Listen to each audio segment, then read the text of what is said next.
All right. Here we are back again on the Sort of Sports podcast. And ladies and gentlemen, I know you probably all tuned in thinking you're going to get the saddest episode of the pod as I have promised. And if you read the title of this, I haven't decided what exactly I'm going to name it, but something along the lines of, you all owe your lives to Bryce Young. Because I was down in the dumps about the worst night of NBA basketball for my life ever. I mean, if Adam Silver rigs the games, ladies and gentlemen, he came out and decided, I'm about to end this man's whole career, talking about me and my happiness with this NBA season. Really, and the only way it could get any worse is if Nikola Jokic broke his leg playing the Minnesota Timberwolves. And I don't even want to speak that out into existence. I don't want to put any bad energy towards the Nuggets, because with the Kings going into a Game 7 tomorrow, there's not a lot left for me to really root for in this NBA playoffs. I mean, usually I've in the past been a big Knicks backer, and I really like Brunson. I liked him even back when he was at Villanova. So, I usually would be kind of big on the Knicks, but they really upset me by beating my Cavs. So there's a lot of issues, but I'm feeling good about it. And that is truly, definitively because of one man, and that is Bryce Young. I guess I should give some credit to David Tepper, Scott Fitterer, and Frank Reich, the whole coaching staff, Josh McCown, our quarterback coach. I should probably give some credit to the whole Panthers organization. But I'm going to be honest, I think it's just Bryce. There was something about, I sit down on the couch to watch the most important NFL draft of my life. It is one day after the most upsetting night of basketball in my life. And at this point, ever since we traded for the number one pick, I was like, everyone who's listened to this podcast has known that for the last couple of years, I've really wanted the Panthers to get a new quarterback. I mean, 2 years ago, I was talking about maybe getting Justin Fields. Last year, I wanted Malik Willis. Thank the Lord we didn't do that. I'm not saying I've always been right with my picks. Definitely not always been right with my picks. But, I've just wanted to take that next step as a franchise because I'm a big Panthers fan. And, and we finally did that. And I think, let's run through my mind. Like I said, we had the number one pick. I'm excited to get a new quarterback. But, I liked Anthony Richardson a lot. But the more and more I read about him, the more and more unsure I got. I was like, man, I do not want him to be Jamarcus Russell. I don't want to push him in the spotlight, and he's not ready, and then it's boom, done. That would suck. I don't want to take that risk. And if you trade up for number one, you don't really want to take a risk at number one. You want to take a sure thing. And then I started thinking about last couple drafts, and I'm like, okay, well, Trevor Lawrence was really good, and he was a number one pick. Burrow is obviously the second best quarterback in the league, and he was a number one pick. But Mahomes was not the number one in his draft. Neither was Allen, and neither of those guys were even the first quarterback taken in the draft, so I'm starting to get scared. I'm like, oh, crap. What if one of the later guys is better? And then I was like, okay, looks like we're going C.J. Stroud, and I'm not an Ohio State guy, and I'm definitely not a C.J. Stroud guy. I really don't think he's that amazing. So I'm stressing. And then this Will Levis hype came in, and I was like, okay, if we take freaking Will Levis, I'm going to be so upset. And I just always mentally wrote off Bryce Young. And then those test results came in, and I was like, oh, maybe we are going Bryce Young. So then I kind of mentally bought in this last week, the idea of us taking Bryce Young, to the point where I was like, okay, I think that's actually what we're going to do, to the point where that's where I predicted it, and I wasn't really sure how to feel. I mean, I was still, recovering from those losses I took. I mean, both of my teams got gentlemen swept in the NBA playoffs, and the Pistons aren't going to get the number one pick. They're just not that lucky. And so the Pistons didn't even make the playoffs. My three NBA teams, vastly disappointed. And Bryce Young's name gets called. I exhale a huge sigh of relief. He walks up to the stage, and he was genuinely, as they showed him coming out of the green room, he had a huge smile on his face. And he wasn't, some of those guys, you always read the reaction. Some of those guys cry, and you're like, oh, this means a lot to them. And he just the whole time. And then, of course, there's always the jokes. I had a friend of mine say to me, yeah, I would cry if I got selected by the Texans, too, when they talk about C.J. Stroud, and I thought that was really funny. But, it was just something about he got up, and he just had this huge smile on his face the whole time. And when they interviewed him, I've never actually, I think the only time I've heard him talk was his Heisman speech in 2021, and I didn't barely even remember it. So he started talking, and he kind of has a more high-pitched voice than you'd expect, because he's not really that big of a guy. I mean, he's 5'10", right about 200 pounds. Like, he's not very big. That's obviously the biggest worry with him. That is my biggest worry. That's why I said early on I didn't want him, because I thought he was the next Kyler Murray. And I'm not a big Kyler Murray guy. I used to be. Like, when Kyler Murray came out of college, I was a huge fan of him. I drafted him in my dynasty league in fantasy. And oh my gosh. I'm assuming most of you know what I mean when I say dynasty league, but for my mother who's listening to this podcast, that means it's a fantasy football league where you keep the same players every year. So when I drafted Kyler Murray, I was basically saying for the rest of his career, I'm going to have him unless I trade him. So it's a pretty big ballsy pick for me to take him. I don't know if it's that ballsy. I mean, everybody thought he was going to be good, so it's really not ballsy. It was just I chose Kyler Murray. And in that league, I actually picked Jalen Hurts up off the waiver wire. So that was honestly the better pickup. It was just when I got him snagged when he was a backup, and I was like, yeah, he might eventually be good, so I'll leave him on my bench. And that worked out for me even better than the Kyler Murray pick. But regardless, I've really soured on Kyler Murray. I'm not a big fan of the way he plays at all, or really on and off the field. I don't think he's the best. And there's something about Bryce Young, like all the interviews, and he just seems fun, and all the stuff they've been putting out since he got drafted. Like, I encourage anybody who's even slightly interested to go to the Panthers Twitter, or look up the interviews they've been doing with him post-draft. He just seems so excited, like all the time. He seems genuinely excited and happy. And of course, all the hype around him is that he's like one of the smartest quarterbacks they've ever seen. And some guys like he sees the game unlike anybody I've seen since Brady. And that's a lot of high praise, and that obviously scares me. But I guess in the same sense, the Panthers have had kind of, I saw some guy, I think he tweeted it or it was on like a Bleacher Report community post. It was like the Panthers are known for getting guys who are called undersized and they pop off. I'm like, that is kind of a Panthers trend. We've had guys in the past do that. And, gosh, I really want Bryce Young to be good. There was just something about it that Thursday night when I was watching the draft. When he got drafted in his interviews, I just like, no, this is the guy. I'm like, we made the right pick, and I felt good about him. I feel like he just seems like personality-wise, he has the right mentality. He seems genuinely happy to be in Carolina. He seems excited, and he made me excited. I was like, this is really – I was genuinely excited. I thought I'd be a lot more worried. Like, oh, man, did we take the right guy? Should we have went Richardson? I don't really want Stroud, but maybe I was wrong. Maybe we should have taken Stroud. And a lot of people I know are like, sorry about getting Bryce Young because the undersized thing is the big narrative. I got a friend of mine – a good friend of mine, he's a big Bills fan, and he saw me the other day, and I was wearing my Panthers gear because it was the draft day, and he was like, sorry about tonight, because he knew, I said, we're probably going to take Bryce Young. He goes, yeah, sorry about that. I heard they're probably going to do that. And I was like, well, we'll see. And then he got drafted, and all my worries about him have just kind of faded away. Like, I just feel really good about it. I kind of jokingly tweeted out, now starts the career of future MVP Bryce Young, but I really like what the Panthers been doing. We drafted a receiver in the second round. Mingo is his last name. I can't remember his first name. He's from Ole Miss. Matt Corral's college, obviously. Or is it Coral? Guys, I'm going to be honest. I can't remember how to pronounce Matt Corral or Coral's name. This is really a shame. He's like my team's backup quarterback. I think we're probably going to get rid of him anyway. I don't think they really care now. Bryce Young, they're obviously going to start the rookie that they took with the number one pick and traded for.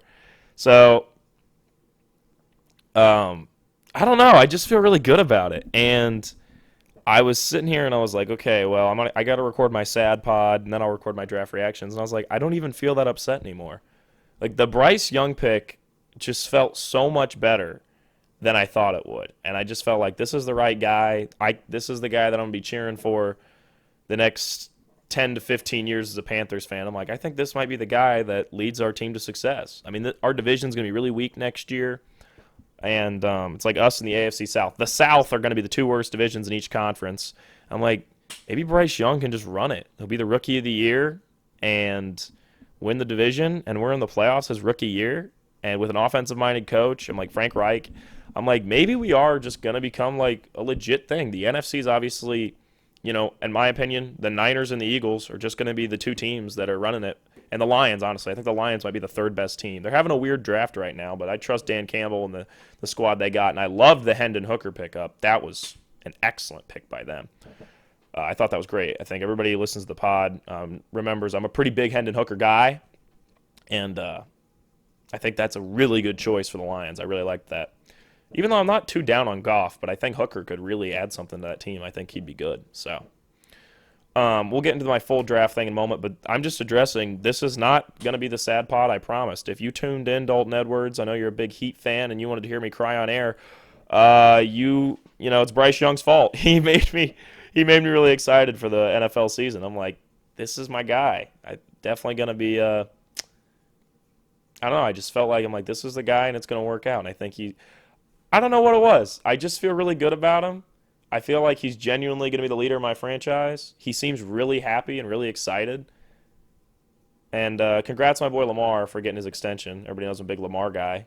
And I'm like, maybe in a couple, in like 5 years, we'll be signing Bryce Young to a huge deal. And that would be awesome. So I'm really excited. I'm really happy. I think this is the right pick for the Panthers. I thought it was perfect with the number 1 pick.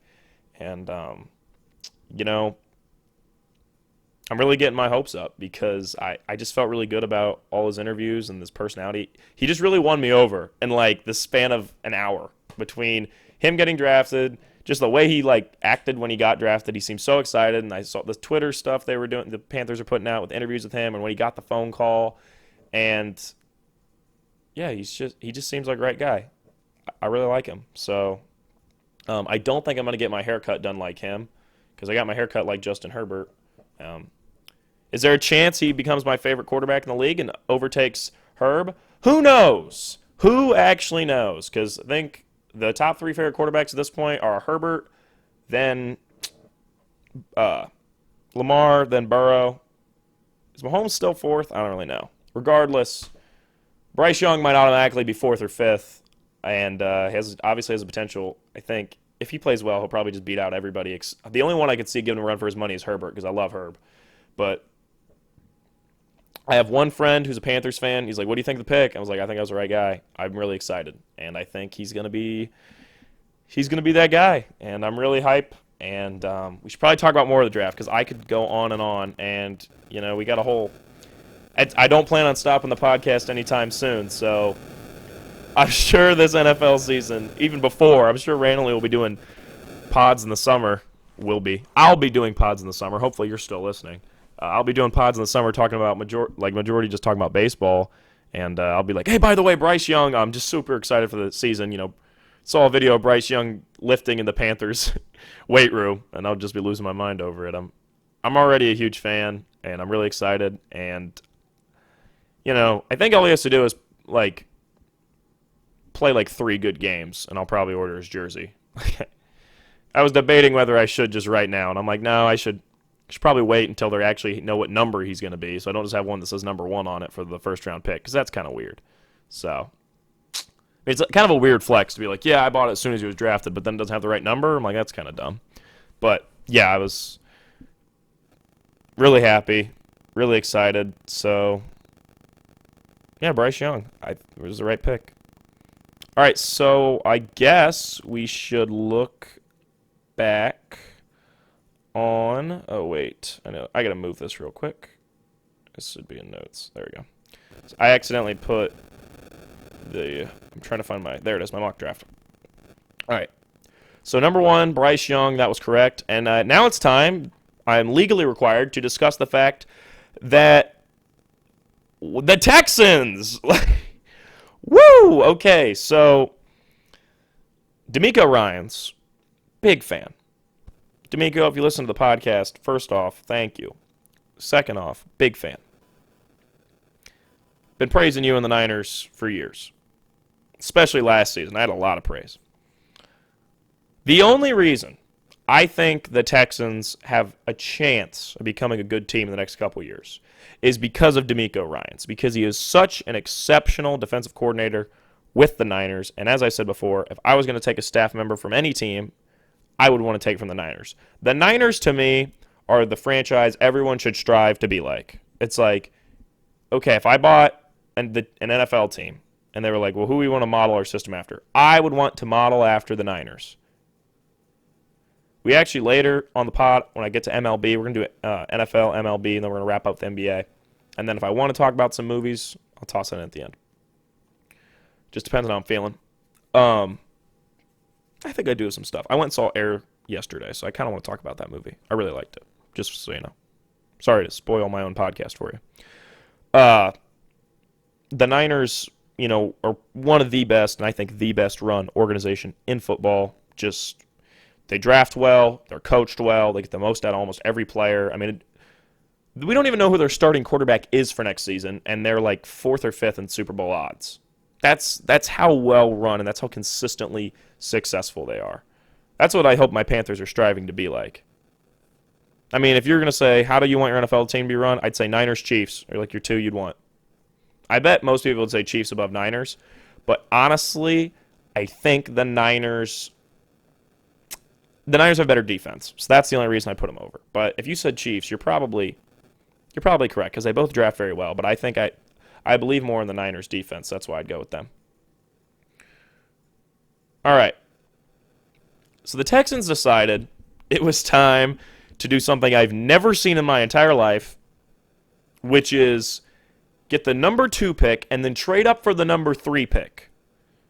Now, Bill Simmons' pod, I was listening to it this morning, and he was talking, I can't remember who he was talking with about it.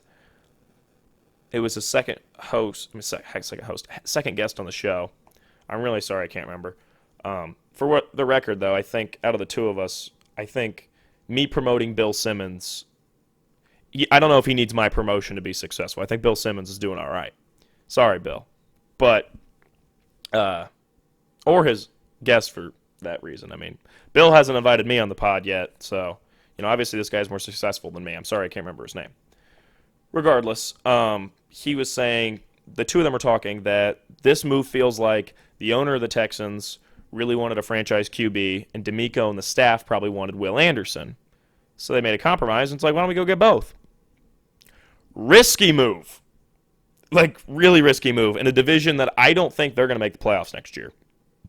I think that division is definitively the Jaguars, barring a insane rookie year from Anthony Richardson, which I don't anticipate, even though I like the pick there. But yeah, I did. That was a wild move. Granted, I like it.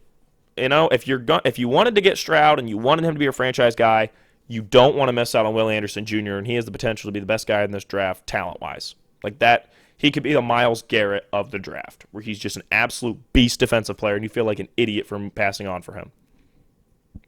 And that's the thing the Panthers got to look at is if, I think Bryce Young's the right guy, and it's obviously more valuable to have a top QB than it is to have a top defensive player. So I'm good. But if I'm the Texans and I take Stroud and he doesn't pan out, then I feel like an absolute bozo because I missed out on Will Anderson Jr. When I'm a team like the Texans, where I just need the best player available, and I don't think Stroud is the best player available at 2. But if you wanted to get both, they got both. So props to them. I think the Texans are not going to have a winning season, but they can have a similar season kind of to the 2021 Jacksonville Jaguars, where it's like, yeah, we have our franchise QB, but there's a lot of issues we got to work out. They're a very different spot than the Panthers. The Panthers feel like we've been bad, and now we're getting that last piece, which is the quarterback. Now we're going to be competing. Whereas the Texans are like, we're still bad, but now we have the guy we think is our quarterback. So they're in a weird spot. They're at like, if there's 4 stages of rebuilding, there's like the stage 1, we're bad, need to fix this, which is where the Titans are at right now. Stage 2 is, accumulating assets. Stage 3 is finishing those final touches, and then stage 4 is competing. They're at like stage 2. The Panthers got their quarterback at stage 3, moving into 4, hopefully. So, the Texans are in the middle of stage 2. They got their quarterback earlier than the Panthers did in their rebuild. The Colts are just trying to completely jump the whole stage. Like, they were at, we're bad, and now they're trying to get Anthony Richardson and just hop straight up to, stage 3/4. So, that's wild. I might make amendments to the stages of rebuilding. I actually kind of like that. I think that's realistically how it goes. I might have to eventually make a 5th stage and more clearly define the stages, but I'm going to have to remember that. That's actually not a bad way to describe things. So, back to the Texans. I like the move, but it's risky, especially because I'm not a Stroud guy. And like I said before, the only reason I'm not completely making fun of the Stroud pick is because I am a big DeMeco Ryans guy, and even though he's a defensive-minded coach, I think he's a darn good coach. So, I'm not going to completely write him off, but I'm really glad the Panthers took Bryce. Oh, my gosh. This is just the Bryce Young Appreciation Pod. That might be what I title it. I don't know what I'm going to title it yet. Repent to Bryce Young?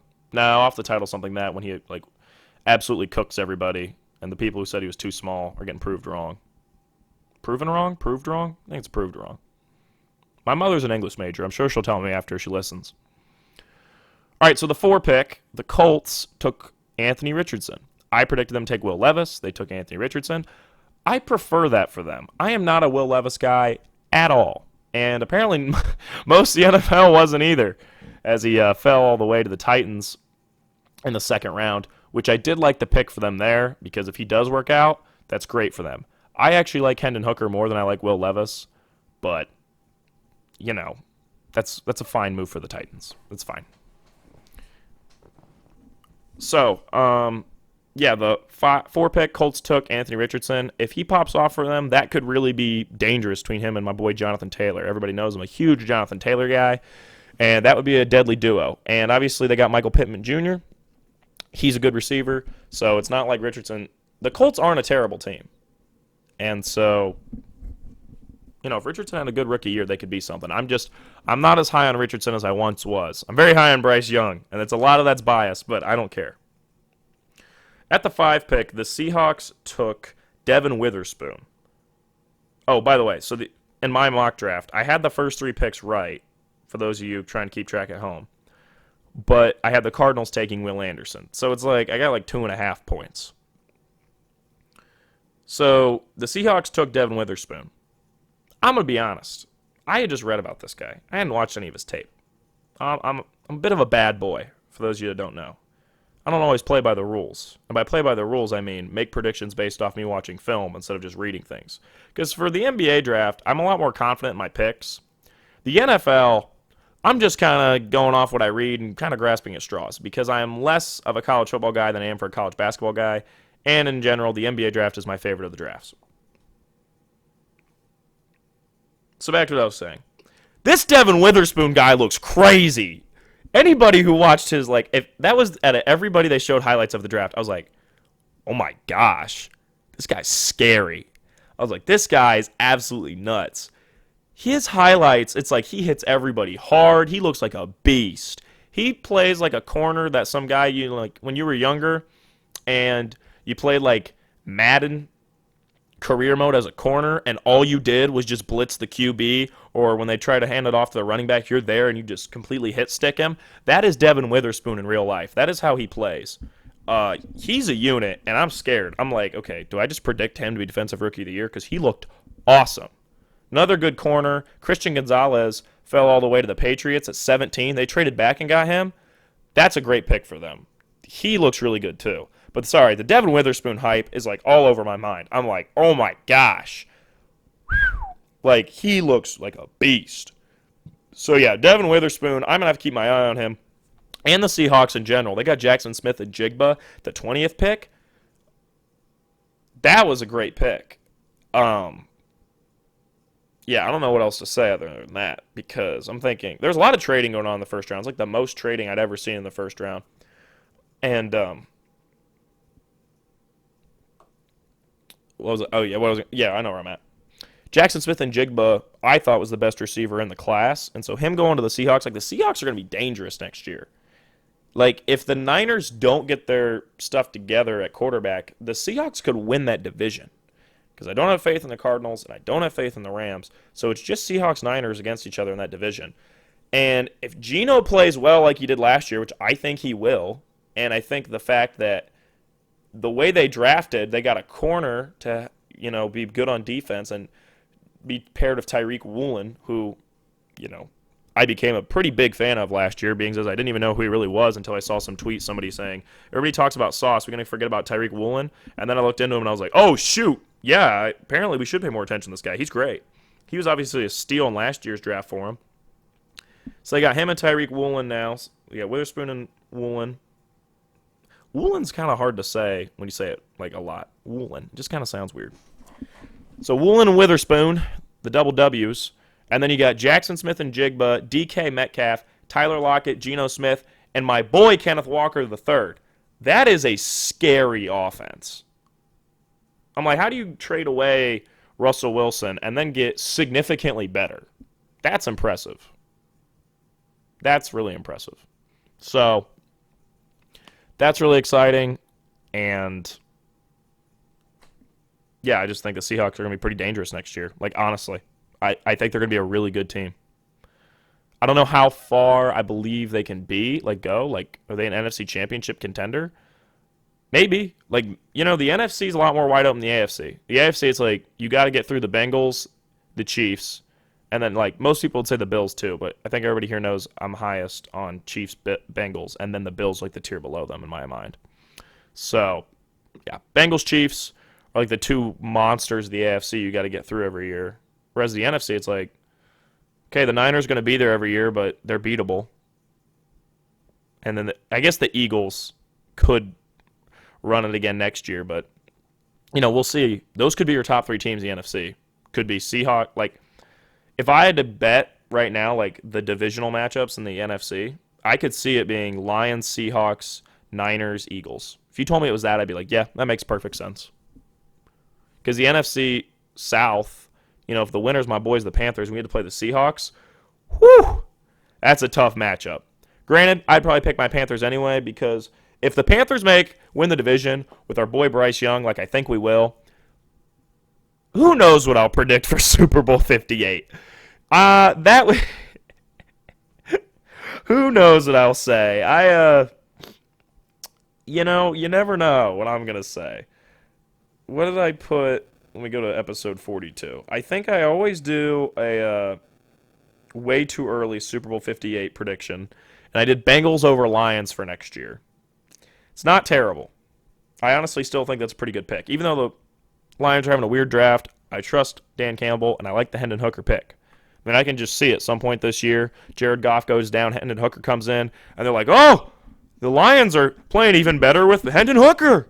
Oh, should he make a run at Bryce Young's Rookie of the Year?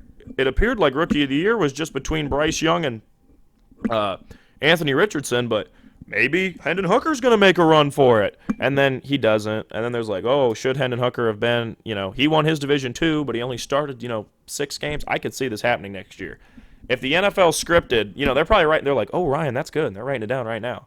If the NFL scriptwriters listen to my podcast, they're purposely out to get me because I think I've predicted the last 3 Super Bowls wrong.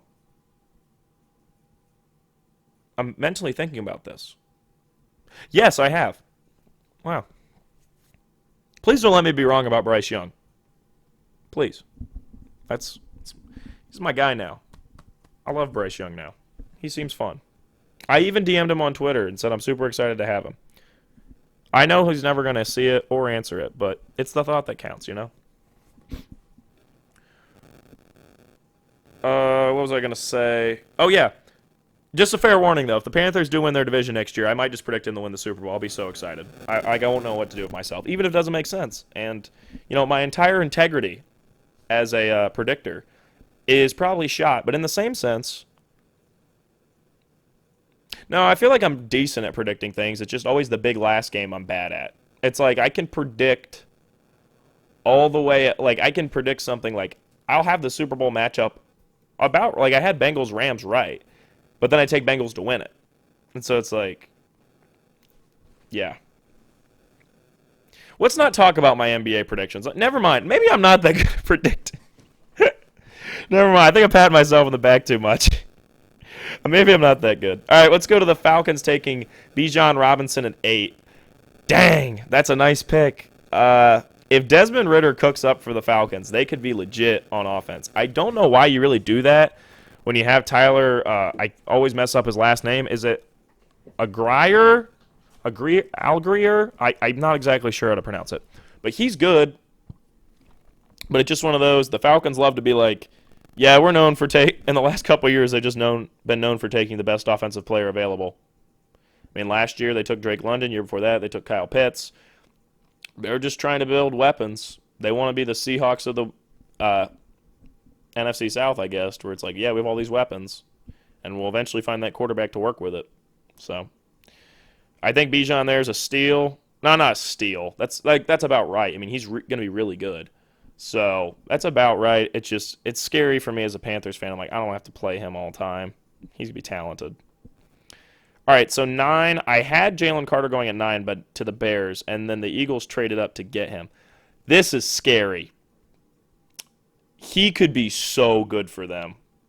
I mean, there was a time before all the stuff came out that he was being talked about it was like him, Will Anderson, like the 1-2, and it's like, okay, well, are the Cardinals going to want him or Will Anderson Jr., or should the Texans go in Will Anderson Jr. and the Cardinals go Jalen Carter and the Texans, go on a quarterback next year? Like, there was all that talk. And, now he's there at 9. It was a great pick for the Eagles. I'm just like, all the things about how they're building this Georgia again, I'm like, yeah, it's kind of true, but it's a nice pick there. I'm like, I really like the pick. I think he's really talented. And, if everything works out with him for them, that's going to be a scary defense. And already was a good defense. Quick thing, I did get the Lucas Van Ness to the Packers right. I just thought he looked like a Packer, and apparently I was right. I don't know how I didn't predict Joey Porter Jr. going to the Steelers. Now, granted, he just went yesterday in the second round to them. But still, I should have seen that coming. Paris Johnson Jr. did not go to the Steelers. He ended up going to the Cardinals at 6, which is wild. Quentin Johnson got to go to the Chargers. So I'm really excited that the Chargers decided to go with a wide receiver and help out my boy Justin Herbert. It's very, very good. Very excited about that. All right, I think that's pretty much all I got to say on the NFL draft. Hope the Panthers continue to have a strong draft. Love the fact we took a receiver in the second round. And, yeah, I love Bryce Young, my boy, and I'm super excited. And so, good work by the Panthers. Oh, quick thing. So the AFC South has 3 of the rookie quarterbacks, and Trevor Lawrence is the other one. And oddly enough, the division that the NFC South interplays with is the AFC South this year. So the 2 worst divisions probably in football are going to be playing against each other. And it's just funny because that means Bryce Young is going to go up against all the quarterbacks picked after him. So I think the goal should be that Bryce Young beats them all to prove that he is definitively the best. And that would be pretty sick, and I will definitely tweet about that. And I'm sure there'll be some NFL post that's like, Bryce Young proved he was deserving of the number 1 pick, and then it shows everybody. Or, one of those guys is the best, and they beat everybody. But I don't think it's going to go on. I think Bryce Young's the man, and he's going to go undefeated against all the other rookie QBs. We won't be playing the Lions next year, so that's the only one we'll be missing out is Hendon Hooker. But who knows if Hooker's even going to start. He probably won't. It'll be Goff to start. So I do think Levis is going to start from the gate. I think the Titans are kind of desperate. All right, before we get to NBA, let's touch on the MLB. So we're about a little less than 30 games into the season. We're at about 25 games. Here we go, the division leaders right now. My boys, the Tampa Bay Rays, are right now leading the AL East with Baltimore right behind. So Tampa Bay is 22-5, Baltimore is 17-8, Toronto is 17-9, the Yankees are 15-12, and the Red Sox are 13-14.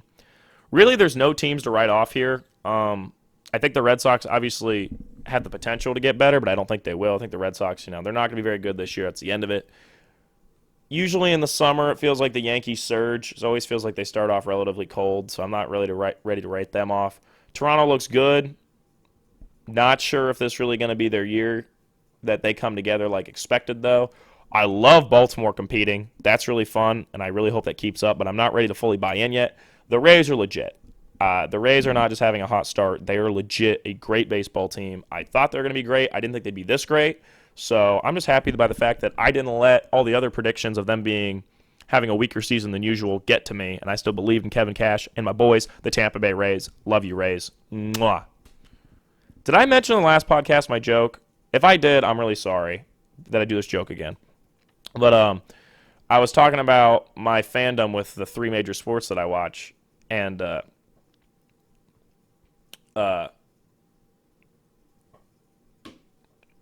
don't know why I just zoned out. I was talking about my major fandom of all the different sports I watch, and I was like, yeah, for the NFL, I'm like a very loyal husband to the Panthers. And then for the NBA, I kind of have a couple girlfriends going on at once because I date the Pistons, the Cavs, and the Bucks. And then I was like, and then for the MLB, like I just bounce around. I'm just like a dirty whore. I'm with different teams every week. So, Padres are always consistent. They're always there. But, sometimes I'm like, yeah, the Pirates are my team. I love them Pirates. And then sometimes I'm like, you know what? My Tampa Bay Rays be cooking too. I mean, there's like a group of teams I'm always pretty high on, and different, like the Mets are kind of falling out of there. Now I'm starting to like the Rangers more. As I said, I've kind of cursed the Rangers. I'm sorry, Rangers. I always hate the Astros, Yankees, and Dodgers, but other than that, everybody's fair game for who I'm going to be a fan of. And right now, it's like my top teams. Like I said, Padres are always there, but then it's like Rays, Pirates, Cubbies. I'll talk about the Cubs. Am I starting? And Marlins are always there too. My bad. I do love the Marlins. Love the Marlins. Sandy Alcantara. And Jazz Chisholm, obviously. Am I starting to be okay with the Braves? I used to not really like the Braves, but now I kind of like even though Michael Harris is injured, I forget what his the guy who's been replacing him, who's like a rookie. Not a rookie, but he's a rookie. He just got called up. So to replace Michael Harris, he's playing really well. The Braves always got good guys, and I love Spencer Strider. He's having a great season. Me picking him as Cy Young is actually looking like a decent pick, and I'm happy by that. So maybe I'm starting to be okay with the Braves. Who knew Freddie Freeman leaving would make... I don't know if it's Freddie Freeman leaving. I think it's honestly just Michael Harris and Spencer Strider. I'm like, yeah, I kind of like what the Braves got going on now. So, all right, let's get off the sidetrack of me calling myself a whore, and let's get back to the standings. So yeah, the Rays are really the big beast of the AL East. So the AL Central, the Twins, as I expected, are the best team pretty clearly. They're 16-11. The Guardians are 13-13. Everybody else here, I don't really see having a big turnaround. White Sox 7-20. Detroit 9-15. And the Royals 6-21. I don't see any of them really turning it around. Cleveland is the only one I think could overtake Minnesota, but I'm pretty confident Minnesota winning this division. I mean, continuing to win this division. I should not say with a 25-game sample size who is I mean, we're not even a fifth of the way through the season, not even a sixth of the way through the season. So, this is not. I shouldn't say anything like that. There's really nobody you can write off yet, but I'm just saying to start, who's looking good. Rangers look legit. Houston obviously is going to stay there. The Angels are 14-13. They are 2 games back from the division winner, the Rangers, and so that's interesting. Got to keep an eye on that. Mariners have struggled out of the gate at 11-15. I think they can turn things around, but I'm not sure yet. They just haven't been going well for them. Now, there is one team on this list that I think you can definitively say their season is not going to – they're not going to make the playoffs. There's only one team I would say definitively. It's done. It's over. There's like no possible way. And that's the Oakland A's. They are pretty much officially moving to Vegas in the coming years. It's obviously a long process, but, players-wise, I could barely name you any guys for this team, and they're not any good. They're 5-22, easily the worst record in the league. The second worst is the Royals at 6-21, but the Royals at least have some pitching I like. They got Bobby Witt Jr. Oakland's got nothing. So, if you're an A's fan, it's really a shame. I wonder what color set they'll go in Vegas. Because they have great stuff, but they're definitely going to change it up. NL East looks really strong right now with the Phillies are 4th with 14-13. Miami's tied them. Well, I guess they're both tied for 3rd then. 14-13. Mets are 15-12. And the Braves are 18-9. Not surprising that the Braves run in the division. The Braves are a really good organization. Then we get to the best team in baseball, other than the Rays. The Pittsburgh Pirates, baby. 18-8. Absolutely cooking it. Then the Milwaukee Brewers, 17-9. But I actually think the Chicago Cubs, even though they're 14-11, are the better team. I love what the Cubs got going on. Like Dansby Swanson came in there and said, hey, why don't we just start winning games? It's a novel idea, but it's been working. The Cubs are just hitting well. I mean, obviously they still got my guy, Seiya Suzuki. He's cooking. Let me pull up. Oh, I forgot David Ross's manager. Love David Ross. Yeah. Jan Gomes has been solid right now. Got an OBP 308, batting average 302. So he's not really getting walked much, but he's hitting the ball pretty well. Catcher there. Trey Mancini hasn't been having the strongest season yet, but obviously you can see him turning around. Dansby Swanson, like I mentioned before, he's batting 289, OBP of 413. Obviously good work from him. Patrick Wisdom, you got to love Patrick Wisdom. He's playing well. No, actually, no, he's not batting well, but he's been playing pretty well. His OBP of 309, he's not getting walked as much as I'd like, but it's okay. But here's what I guess I should just stop. For those of you who don't realize, Cody Bellinger is a member of the Chicago Cubs. Just want to make sure everybody realizes this. And Eric Hosmer, formerly of the Padres, he's there too. Here's what's fun. OPS plus, 100 is average. In the Cubs' main 9 lineup, guys with an OPS plus above 100, which is league average, there are 1, 2, 3, 4, 5, 6, with the top guy being Cody Bellinger at 154. So he's more than 1.5 players. More than 1.5 times better than league average. Patrick Wisdom, 149. Ian Happ, 145. Jan Gomes, 132. Nico Horner, 126. He's been one of the best second basemen in baseball lately. And Dansby Swanson at shortstop, 115. Seiya's at 97. Hopefully he can get it up. I'm sure he can. Love Seiya. Suzuki. Trey Mancini, as I said before, has not been playing the best, but I'm sure he can turn it around. He's at 76. And Eric Hosmer, not really the best batter anyway. He's at a bad 85. My bad. But yeah, they've been playing really well. I like what the Cubs got going on. They seem legit. That division, I think, is probably going to be a battle between them and Pittsburgh. Maybe Milwaukee can stay this good. I just don't have a lot of faith in this team. The Reds are 11-15. They did beat the Rays randomly, and then the Rays decided that they shouldn't have done that and just decided not to lose again to them. But there's really no reason to write off the Reds. The Cardinals right now are floundering, but I don't really think it's a cause for too much concern. It's pretty early on. Quick thing, NL Central is the only division other than the AL East that doesn't have a single team with single-digit wins. So, every team here has won double-digit games. That's pretty interesting.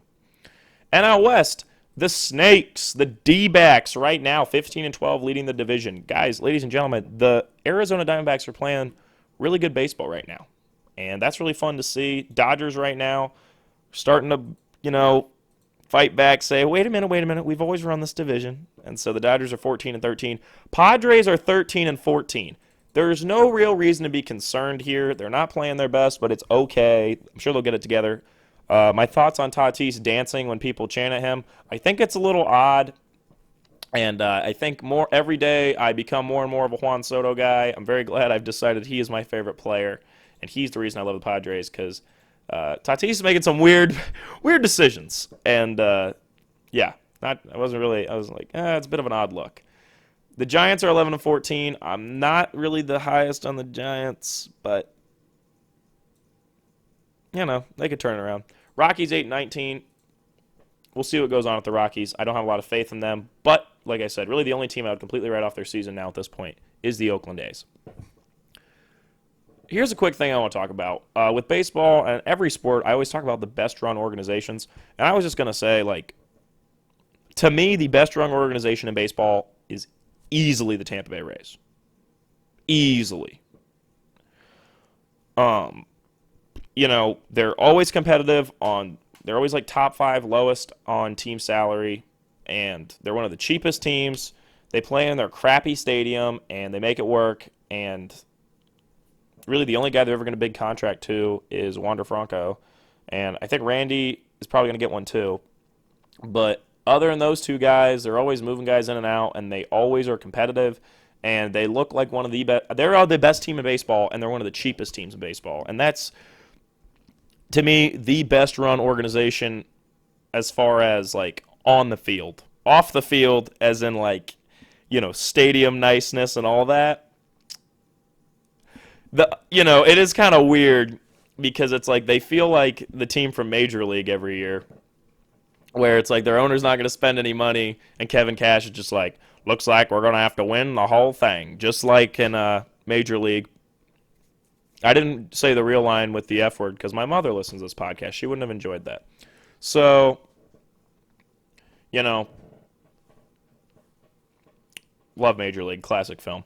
But that's kind of what the Rays feel like every year. It's like they don't have the most money. They got Randy and Wander, and then whoever else is on the team that year, they just decide to cook it up. I mean, Kevin Cash is one of the only managers in the MLB I can definitively say I think is a good manager, knows what he's doing. And the Rays always seem to outplay every organization, and they always seem to know something everybody else doesn't about players. And they always seem to get the most out of their guys, and I think that's what makes them the best-run team in baseball. As far as an overall organization that goes, I would say the Atlanta Braves. If I bought a team and you said run it like somebody, I would want to run it like the Atlanta Braves. They spend a good amount of money, but they're not one of the top 3 biggest spenders. And because those are pretty sure it's still Padres, Mets, Dodgers are still the top. No, it's Yankees, Mets, Dodgers. No, oh my gosh. Yankees, Mets, Padres are your top 3 biggest spenders. The Dodgers, I think, are 4th or 5th now. Braves are up there, but they're not top 3. They got a great minor league system. They develop guys well. They know what they're doing. The Braves, I think, are the best-run organization in baseball. Them and the Rays, like my top 2. And then third is tough. Because I'm trying to think, like I'm saying, I bought a team and I said, do what they do. I would say Braves because I would want to spend more money than the Rays do, and I'd want to have a nicer stadium and stuff. And the Braves do a lot of the right things. So I'd have to go with the Braves, but I think the Rays on the field are the best-run team. So that's why those are my top 2 organizations. And also, if you're a cheapskate owner, everybody would want to be like the Rays. You'd want to be like, hey, do it like them. Third, who's the other best-run team in baseball? Do I have to say the Astros? I think I have to say the Astros, as much as I hate to say it. They consistently get good guys out of their farm system. They consistently make smart trades. They let guys walk, and they're consistently good every year. I mean, when they were in the World Series in 2019, they had Greinke, and they had Garrett Cole, and they had Justin Verlander. And last year, when they won it, they only had one of those guys, and it was Verlander.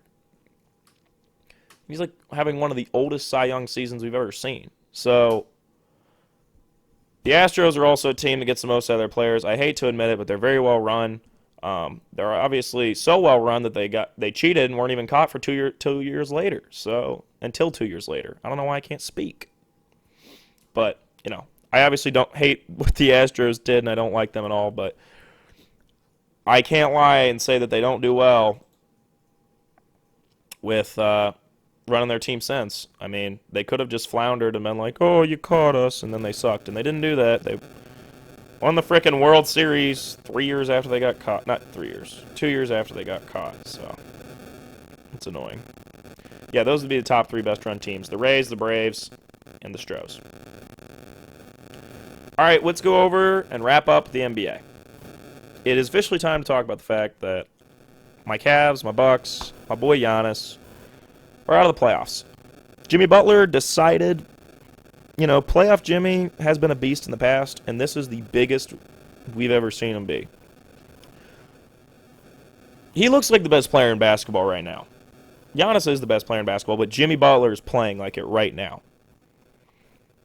He looks, I saw somebody, and it's not an exaggeration, when the guy says he looks like he's cut. I wish I could remember the guy, and I credit him on Twitter that said this, but he goes, Jimmy's like, he's like, Devin Booker and these guys are good, but Jimmy's cut from the same cut as, like, Kobe and Jordan. I'm like, that's actually facts. Like, Jimmy has that cold, like, ice-cold mentality of, like, Jordan and Kobe.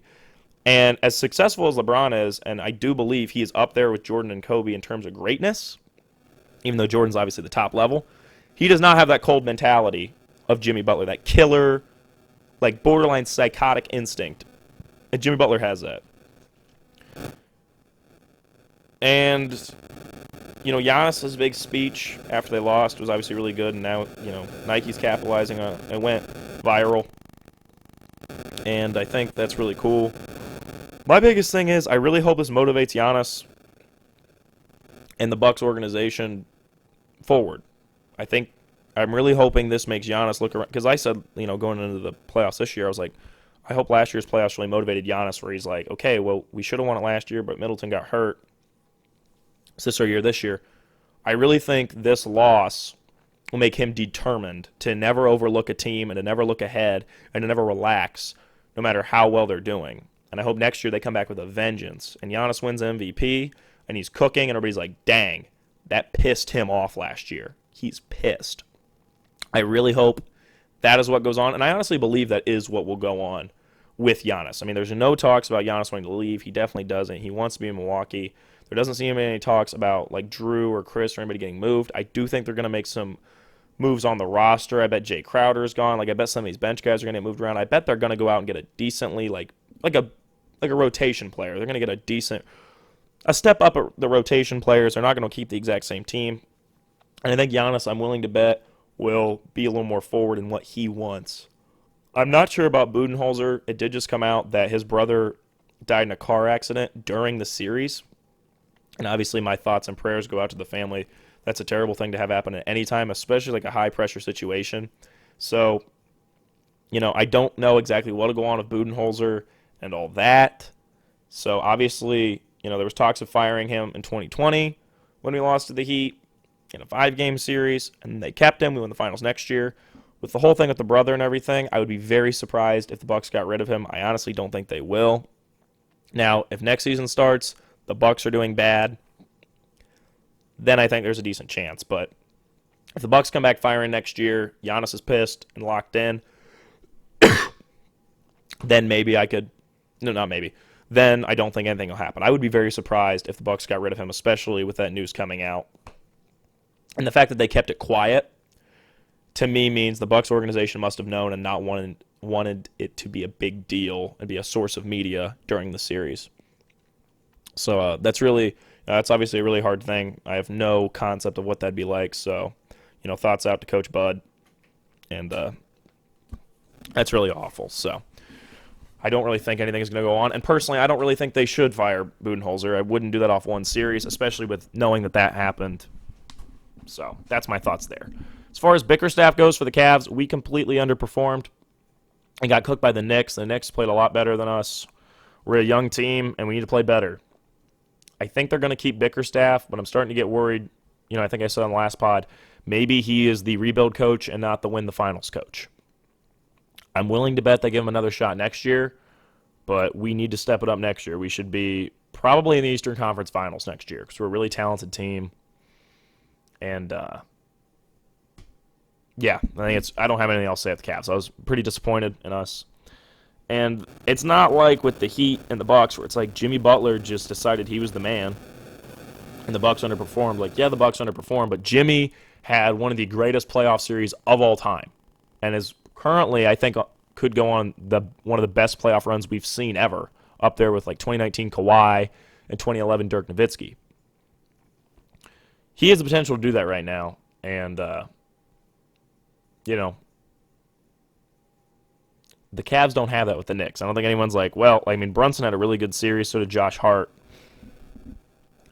But the Cavs truly just got outplayed. So I'm very disappointed in both teams, but I truly think it was going to make Giannis and the Bucks better.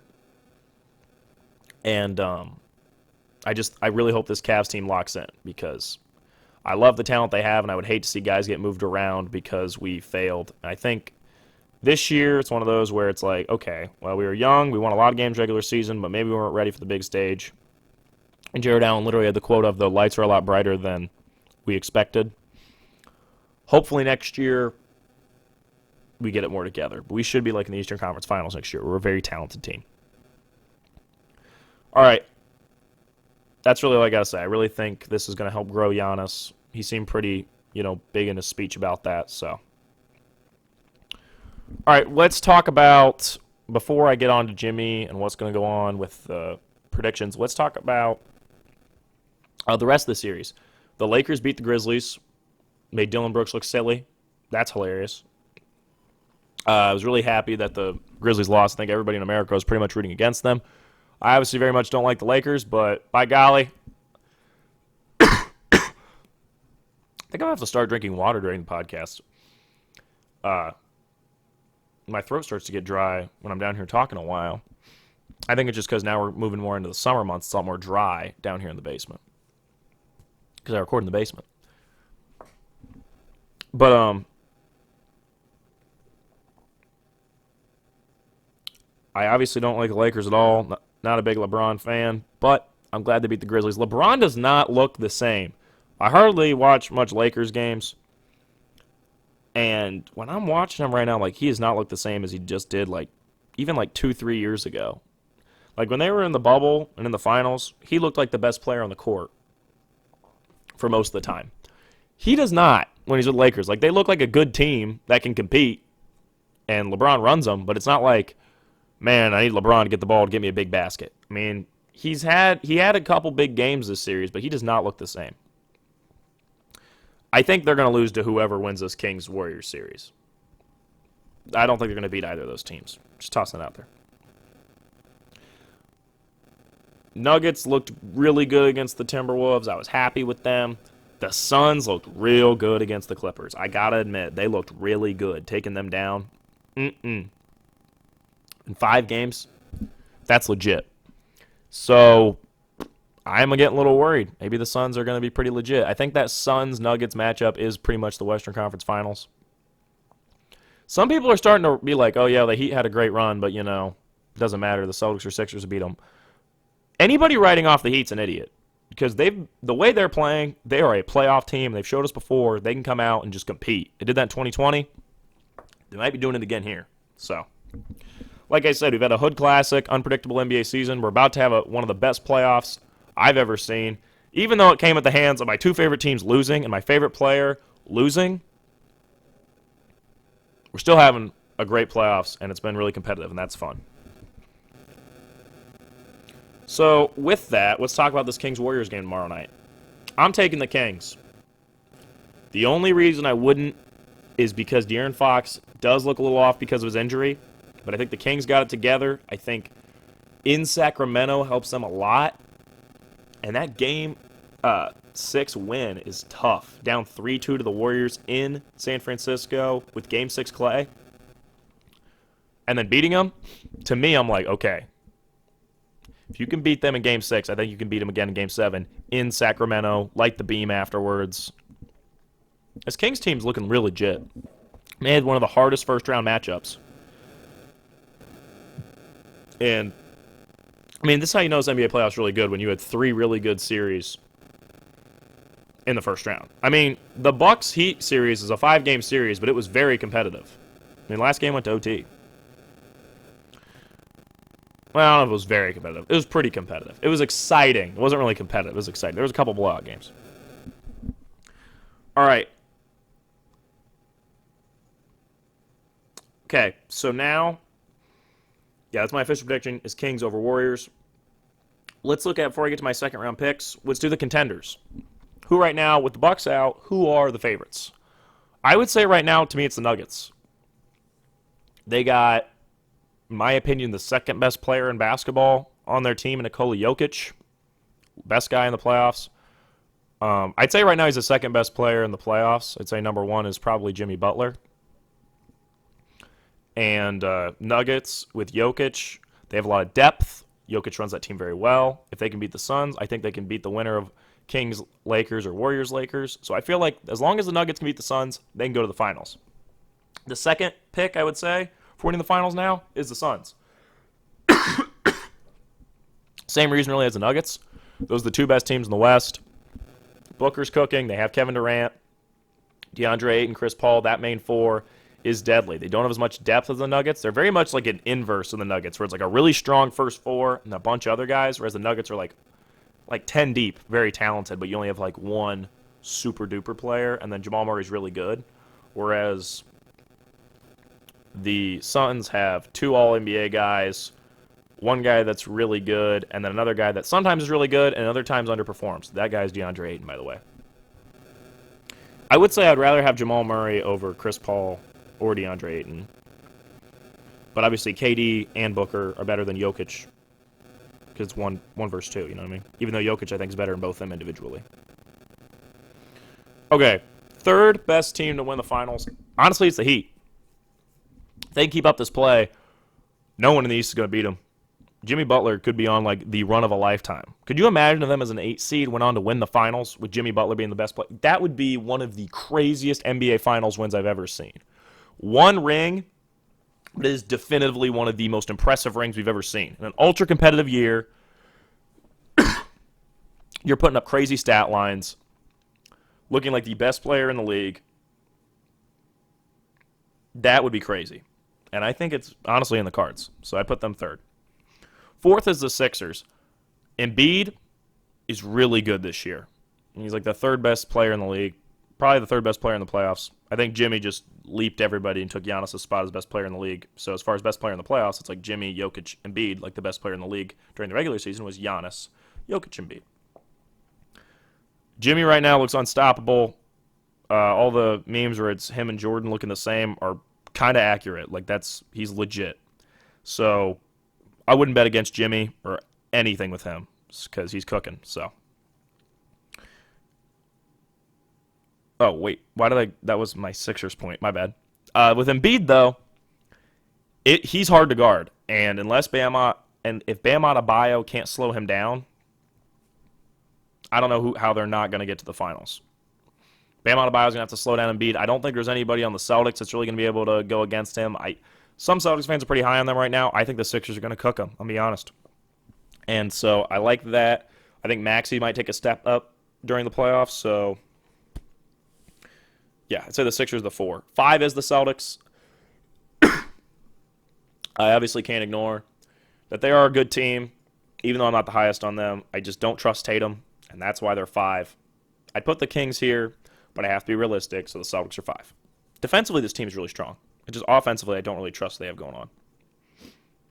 All right, now I'm going to pick the second round games. I don't feel like waiting and doing a separate pod tomorrow for it, so I'm just going to say Lakers versus Warriors/Kings. Whoever it is will beat the Lakers in 5. Maybe it should be 6. I'll put 6. It's been a really competitive playoffs. So, California team that's not in LA over the Lakers. Then we got Nuggets, Suns. I think this is going to go 7, but I take the Nuggets. I trust Jokic in 7. Celtics, Sixers. We were just talking about this. Sixers. Does this go 7?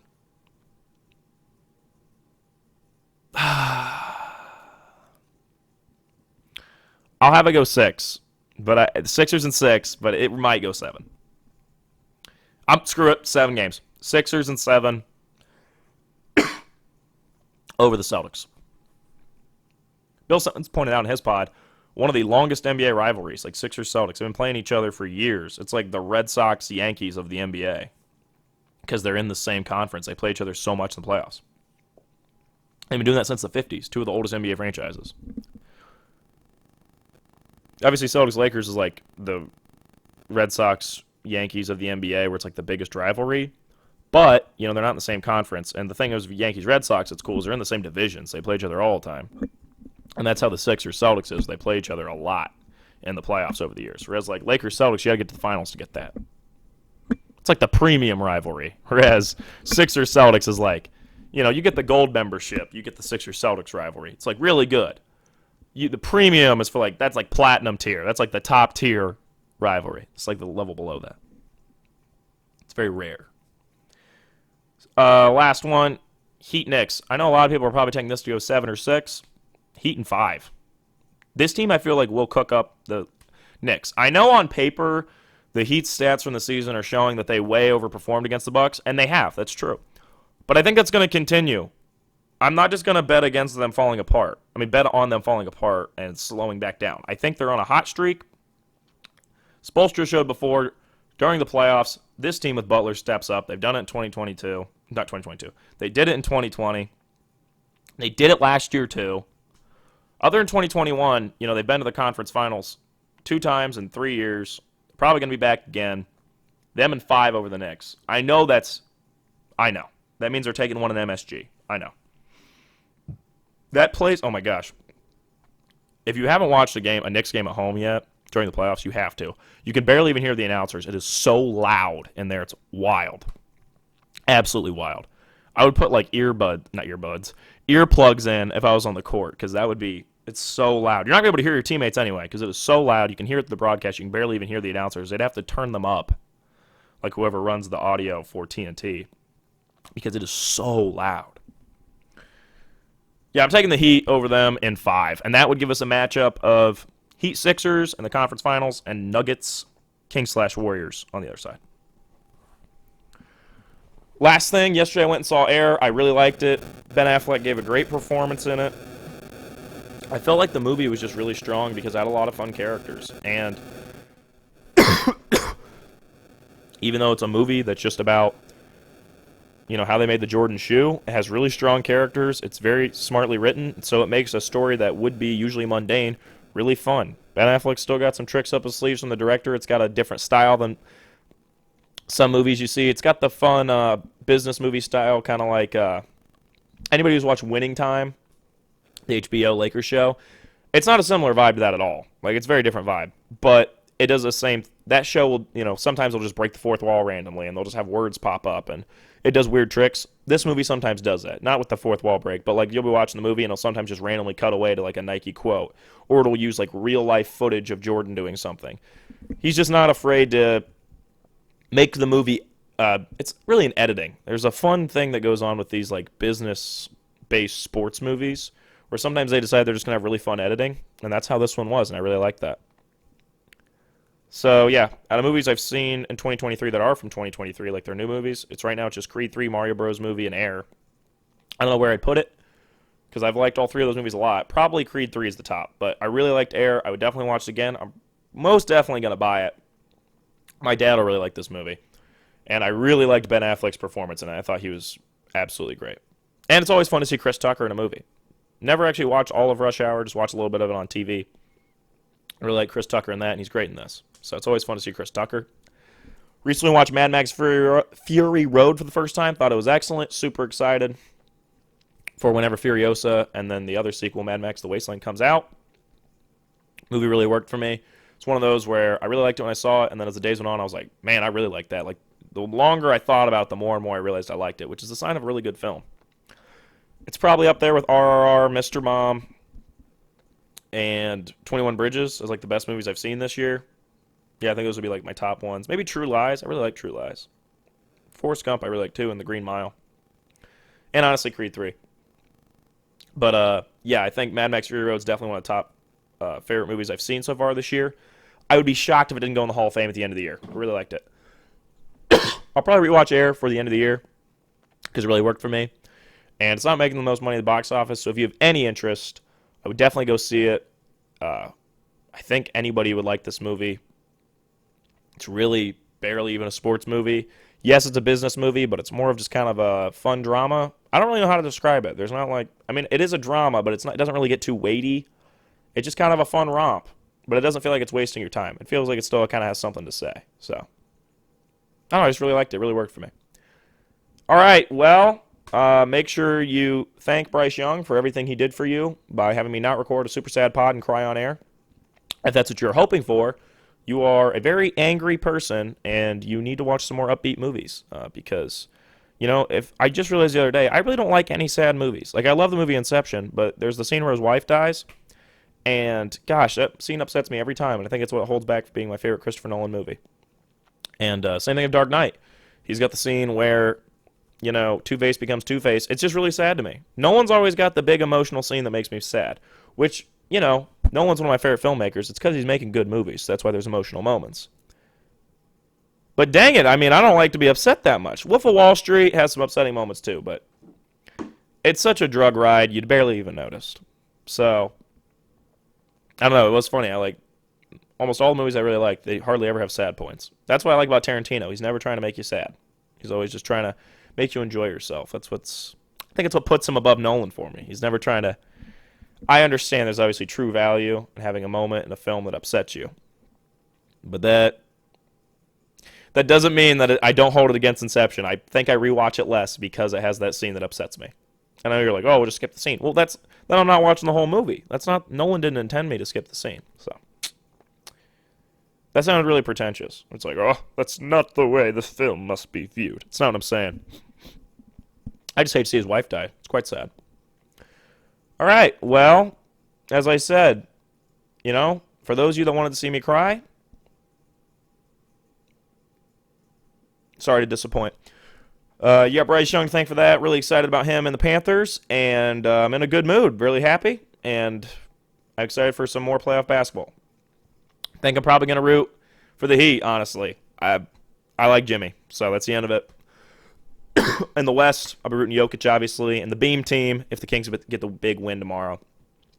If we get Kings Nuggets in the Western Conference Finals, it'll be pretty awesome, and that is what I predicted, so that's fun. All right, well, I'll see you on the next one. I did predict the Grizzlies to beat the Lakers, and they didn't, but really happy that prediction was wrong. There was no way for me to win that because I don't like either team. So, all right, see you on the next one. That's it.